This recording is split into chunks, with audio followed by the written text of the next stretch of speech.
Buckle up. You're going undercover with private investigator Bobby Young. Crossing the crime scene tape into the criminal underworld. This is Evidence Uncovered.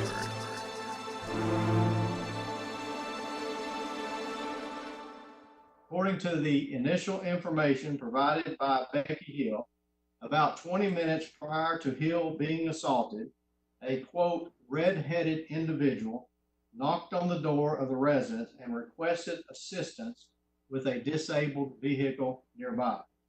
At that time, Malcolm Burrows agreed to try to assist the individual, and the two left the residence in Becky Hill's vehicle, driven by Malcolm Burrows, to go to the disabled vehicle and attempt to start it. About 20 minutes later, this same individual, according to Becky Hill, came back to the residence, knocked on the door, and told Miss Hill that Malcolm Burrows needed some starter fluid that he kept under the sink. Hill advised that she let the individual in the home, and when she bent down under the sink to look for the starter fluid, this individual began to beat her with a blunt object.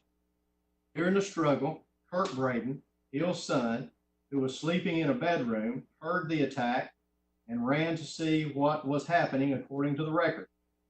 Upon encountering the attacker, Kurt Braden helped fight off the attacker, and the attacker then ran from the house. Braden quickly checked on his mother, who was seriously injured from the attack, and then ran to the window, according to the record, just in time to see the attacker drive off in what he described as a gold or beige colored vehicle. One of the biggest aha moments that we also learned at this time when we were doing this investigation was a fingerprint.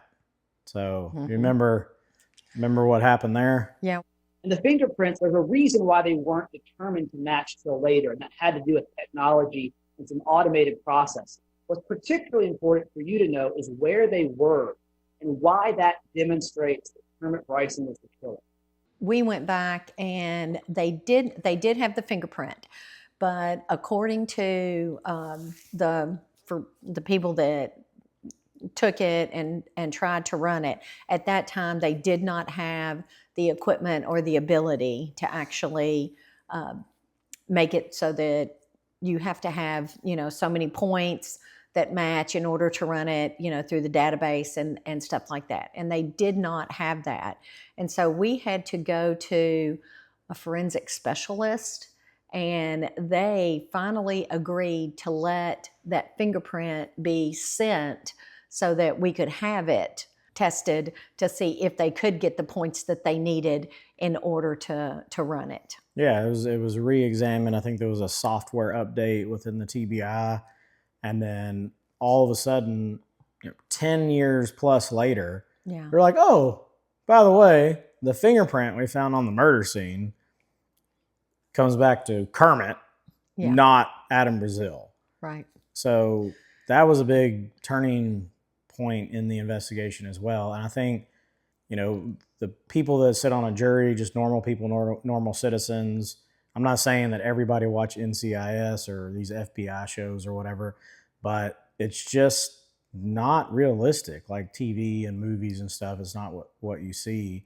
It's not how real life is. And forensic evidence is so important in any case. Absolutely. And when you introduce something like this, like a fingerprint, that is new evidence that wasn't available at the time or wasn't found, and the evidence is now found. Oh, well, there's a fingerprint. That's a big piece of evidence. Yes. And that was one of the driving points of the new trial, or the new hearing that took place in 2019 that we were at, and I testified. But there was some other information in there too. And like I said before, in which you're in one picture and I mentioned one time, but you have the fingerprint. We knew that. So that took us, down, I believe, the right direction. And, one of the other things that we were asked to do is just some basic research. And sometimes your normal citizen, they don't know how to go get information and they don't know how to pull records. Well, we have databases available to us as real private investigators. Yeah.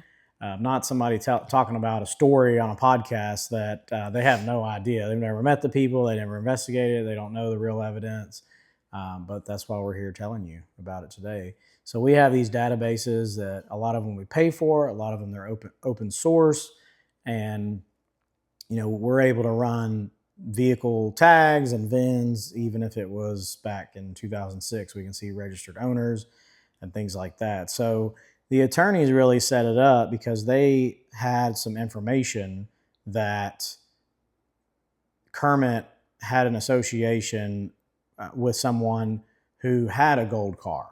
And they happened to find a ticket or at least a traffic stop, because I'm not sure if they just documented the traffic stop. I think it was an actual traffic citation that Kermit had received. And I don't remember if it was like 2 weeks prior to the murder, but it was in that same time frame. It was within a month or 2 or 3. It was a gold car. Right. So that was important information. And you take the fingerprint, you take the fact that he's driving a gold car, and then, we ran the registration. I testified in this hearing in June of 2019, basically just reading the registration that I had run from one of our databases to just put those pieces together. But then there was another thing that we did, and I would say that this was, I would say it was very important because the people that we talked to, they ended up testifying in that same hearing. Right. And, when you have a hearing or a jury or a judge, they want to hear from different people, witnesses, and it gave clarity and credibility to the fact that, Adam didn't do this. Mm-hmm. So do you remember how we got, it was Elizabeth Rector, I believe, was her last name. And we were told, we had a little bit of a softball. We were told to go interview her. Do you remember who that came from? Something about, there were 2, and both of them were in jail at the time. And they said, you need to go talk to, I can't remember the guy's name. Was that Seagroves? No, that was Cody. Cody Crisp. Yeah. And so we needed to talk to him, and we needed to talk, and actually Cody was the one that made reference to her. And I was there talking to him, and I interviewed him. And then he said, she is also here. Yeah. So it was, if you remember, it was actually the sheriff that had told someone, and the information had got back to us, that there was a female, Elizabeth, that was in the jail, and she had some information about the Adam Braseel case. So, we were following up on it. We didn't really know what she was going to say. We just went and interviewed her. And if you remember, while we were talking to her, because when you talk to somebody and you're interviewing them and you pick up on things that they're saying, and in my brain, I'm thinking, how can I corroborate what they're saying to be the truth? How can I, pick apart some of these facts and say, okay, well, this is correct, or this is correct, or this is right? Because at the end of the day, if we think she's telling the truth, then we need to find some other ways that make her truthful. Because I think it was right out of the gate. Like, I don't know if she knew we were coming, but she was like, "Oh, yep, Kermit told me he killed Malcolm." Like, the end. Oh, okay. Well, what else? Oh, well, we smoked meth together. Yeah. And it's like, okay, well, I'm not sure that's going to be very believable. But then you just break down their story. I mean, we probably talked to her for an hour. And then at some point, she brought up that Kermit was really good friends or best friends with a guy named Cody Crisp. And she had said that Cody also knew that Kermit killed Malcolm. So we were like, well, do you know this Cody guy? And she's like, yeah, I mean, we know each other. We're not great friends, but we kind of know each other. Okay. Well, do you have any idea where he's at? Like, is he alive? Because, we Yeah. had a bunch of people already deceased. And she's like, yeah, he's alive. Okay. Well, do you know where he's at? We talked about somebody else that was like, I think up in New York or New Jersey or something. Yeah. And we were like, oh gosh, and drive up there and try to find, needle in a haystack. And then she said, oh, well, Cody's right here. Like, dude, what? Yeah, he's right here in the same jail. Yeah. Oh, okay. So yeah, after we talked to Elizabeth, and I don't know what you thought about interviewing her, if you thought that she was super credible. I almost felt like that her interview was a little bit scripted in a way. Like, just that she kind of knew what she was going to say. She just said, yeah, he told me that he killed him. Like, not that she saw it, but just that this dead guy, Kermit, admitted to her when they were smoking meth that, yeah, I killed this other guy, which of course he was dead. Witnesses that saw this are dead. So it's, I'd call it hearsay. I think, well, I thought, like, when she first came out with it, I think the way she was talking about it, I think it was almost like a feeling of a little bit of relief that she could actually say it because he was dead now. Mm-hmm. That's kind of how I felt the conversation and the interview was going. It was like, yeah. And, oh, by the way, you're asking about, Adam Braseel and the one that he's in jail for. And I know who did it. Well, how do you know who did it? And she says, we were in his car, and we drove like out to some point, and said we were doing meth, and he just dropped the bomb. He was like, yeah, I killed him. And she said at first she didn't believe him. Right. But then, the more he talked about it and the way it happened and everything, she knew. But I really believe that she too was afraid because, Malcolm still had people, that were loyal to him. And, even though she was friends, with the guy, she still didn't really know if she could repeat that or if he'd come back after her. And then I think once he was finally deceased, I think she just didn't have to worry about it anymore. She could say it. Yeah, yeah. And I mean, going to interview people in jail, what we think a lot of times is, well, there's a motive. Why are they telling us this? And I would say the number one reason, no secret here, they're trying to get out. Yeah. They're trying to give information that gets them out of jail the quickest. I don't think anybody enjoys being in jail. I've never been there, so I wouldn't know. But I would not want to be there.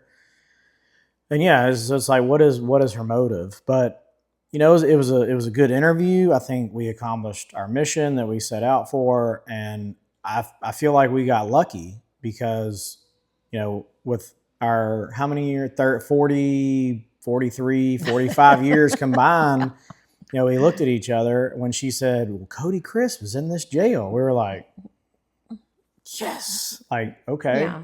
Well, hey, jail guard, we're done with her. Can you get us Cody Crisp? Yeah. And, oh, yeah, right away. So I think it was like 10, 15 minutes later, we were gathering our notes. And then this guy walks in, and he looked like he just woke up. And then he confirmed that he had just woken up. Yeah. I don't remember what time it was. I can go look from the recording. I think it was 10:30 in the morning. But he was coming in there, rubbing his eyes, and shaggy brown hair, and had no idea. You could tell that he had absolutely no clue that he was about to be interviewed. Right. Like that's what I was saying. Not that Elizabeth's testimony to us was scripted. I just felt like she was ready. Like she put makeup on, and I'm kidding. She didn't actually put makeup on, but she was ready to rock and roll with her statements that she already had in her head. Cody, on the other hand, was just, I mean, it took a while. Like the recording that I have was 56 minutes long. And, you know, We're just not looking back on attorneys. it, We are as soon as he private came in investigators. and sat down, And, you know, I told him hopefully, right off the bat, when you say that off the bat, I'm Bobby Young, this is Janine that Hale, people we're will licensed private believe you and investigators, open up which and, typically I'll show just them give our you more PI information. license. I don't remember if I did that in this case, but he sat down and I said, we're not the police.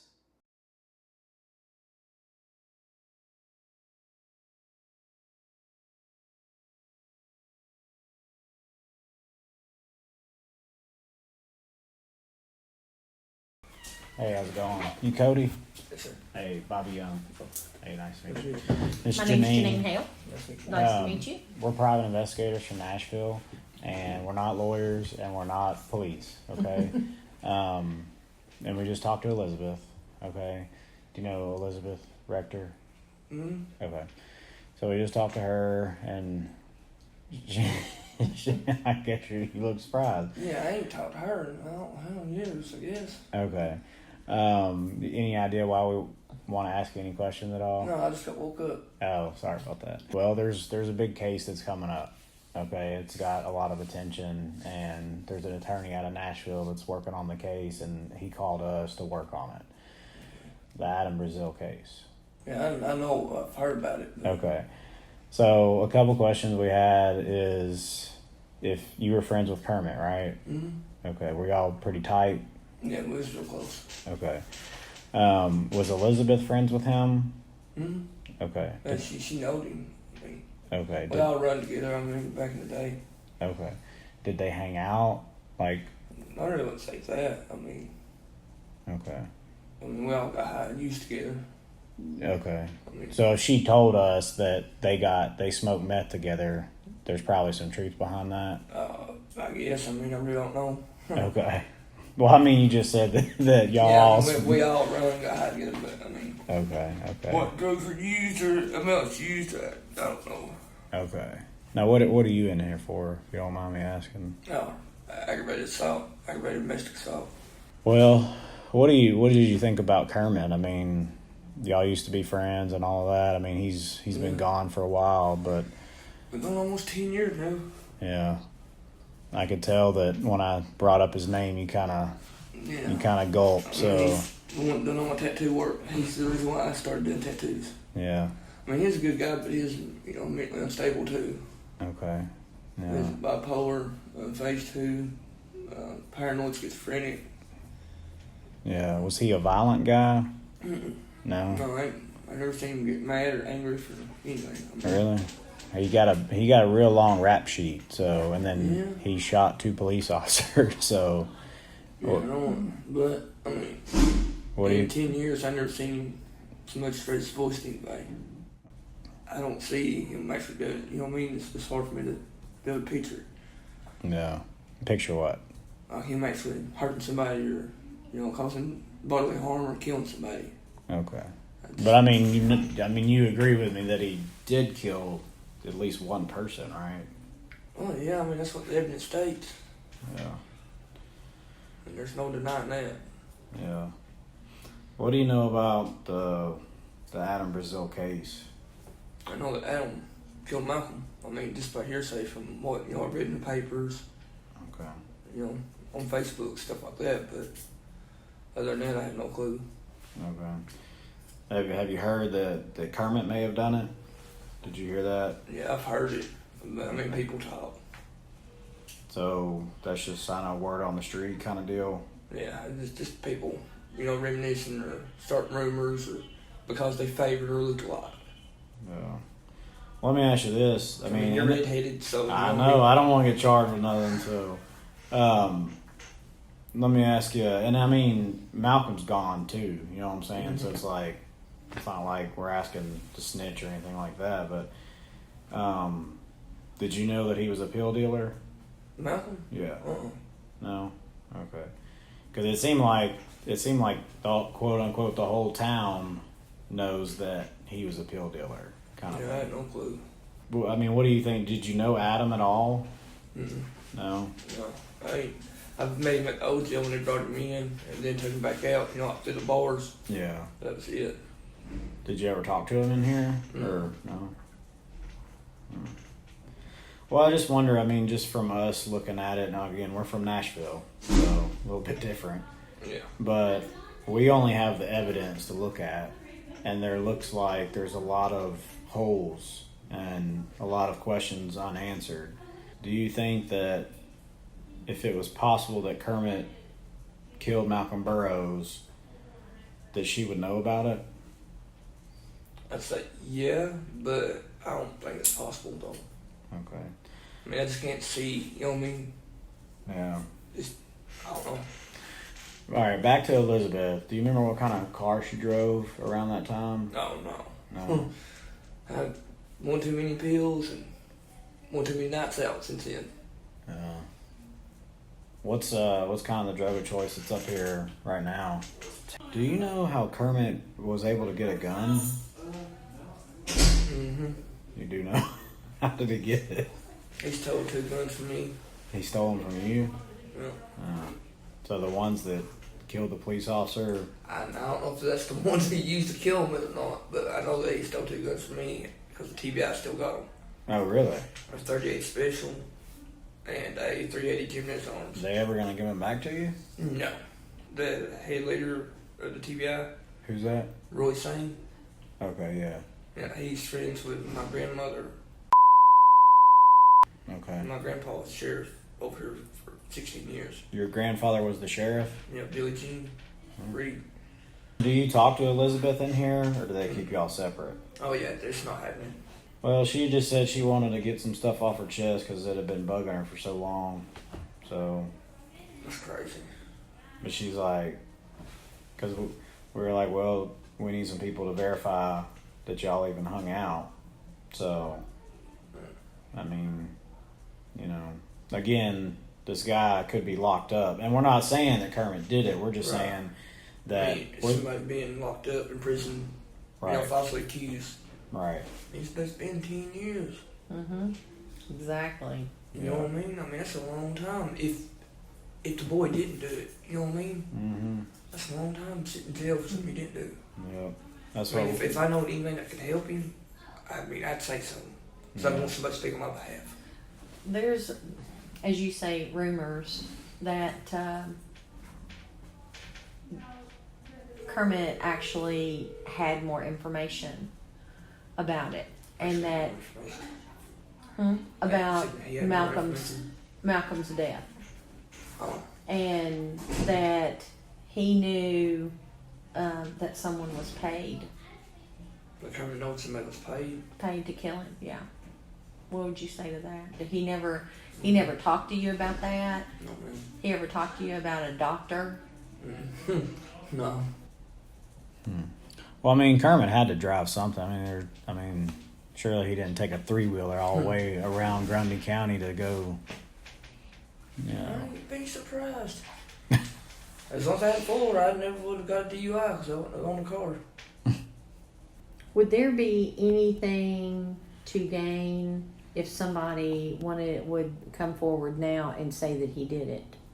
No. Somebody that claims to be a friend of his. What would be the motivation there? I mean, he's dead. I mean, what are you going to get out of it? I mean, the only thing to gain out right now is an innocent man. I mean, that's it. Well, but that's what I'm saying, though. I mean, so if there's anybody that would know, anybody else that we could talk to, that he may have confided that in, who do you think it would be? It would be Tina. If it wasn't me, it would be Tina. Let me ask you a yes or no. The first thing that comes to your mind: if Tina was to get called into court and she got on the stand, would she lie for Kermit? Yeah. Even now? Yes, ma'am. You don't remember what kind of car Tina was driving at that time? She had a little gold, oh crap, what's it called? It was a little gold car. Okay. You don't remember. Ford? Yeah, I think it was a Ford, but I can't think of the exact But years. everybody still says the same thing, is that if this guy didn't do it, then let him go home. And then just, whether they close the case or whatever they do with it, just let it be. Because if Kermit did it, guess what? They can't take a warrant out on him. No, I mean, you can't imprison a dead man. So, Just figuratively speaking, if Kermit did do it, then what they did is leave Adam in prison to serve the time. I mean, he could petition to get out, and what would happen is basically they would retry him, and if there was evidence or if people knew, that they could come forward and say that the police department here never sought another suspect. When they went to court, he did not have a really good attorney because he would have been able to bring out all these points. Look at these cars. Does any of them look like the one you're talking about? yeah, this one. That's what it was, a little Ford Escort stand. Okay. See how, I mean, it's not like twinsies or anything, but No, but you get with a hat on, you get them confused easily. it would help if we knew where this gold car was, because I think this is the one that was actually seen. If you called Tina and you said, just out of curiosity, that a detective came and talked to you, and they said that they know that Kermit did kill Malcolm, do you think she would tell you, yeah, I've known that? She might possibly. I don't know about when me and Kermit was running around together. Mm-hmm. Tina said, "Look, okay, we got caught with 2 pounds of pot, right? Nobody done no time over it. Tina pulled a few strings, and Kermit got a bond, and Blink got him. Okay. And then she just squashed the charges? Pretty much, nothing ever came out of it." All right. Well, we appreciate it. If you think of anything else, that's my cell phone. So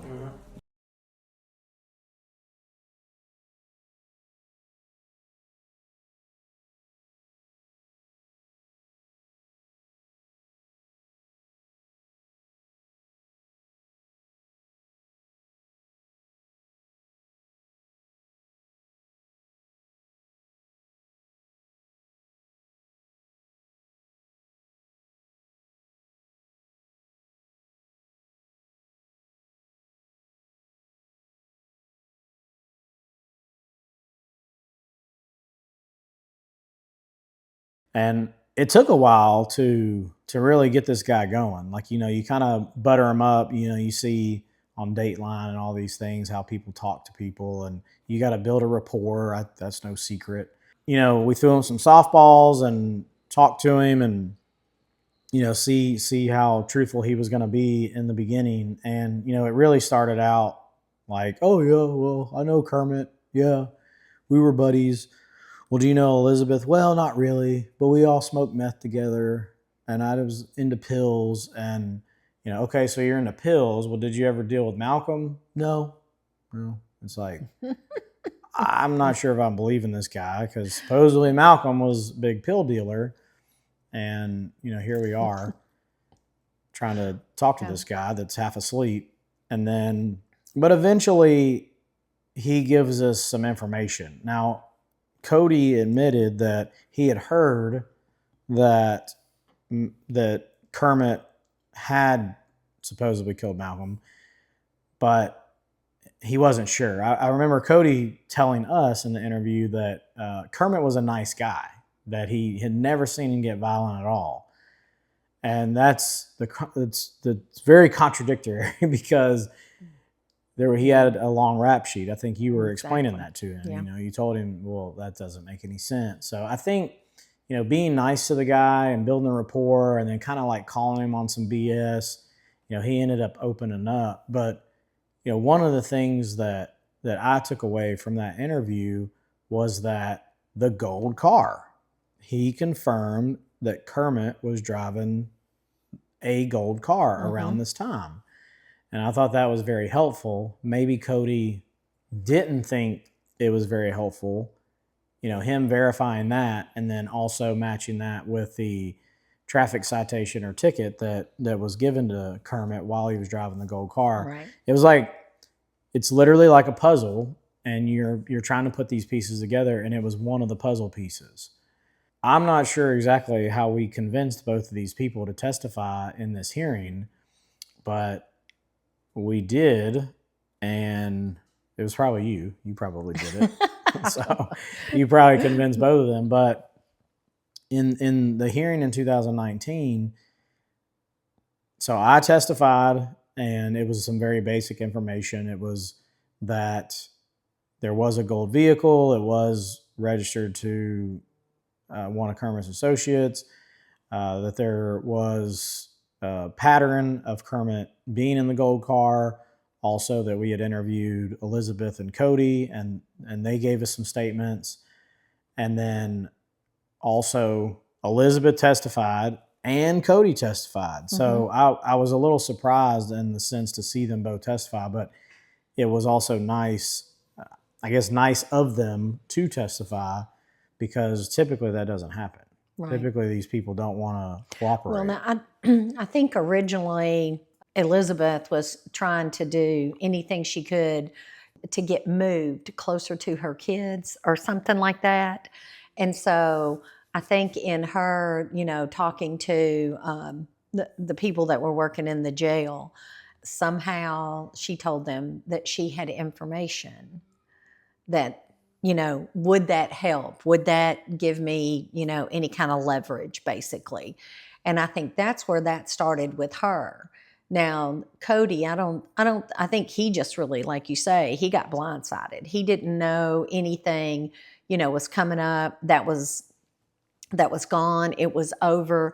And yet, through our interview, he did give us enough information to substantiate not only, what Elizabeth was saying, to back that up.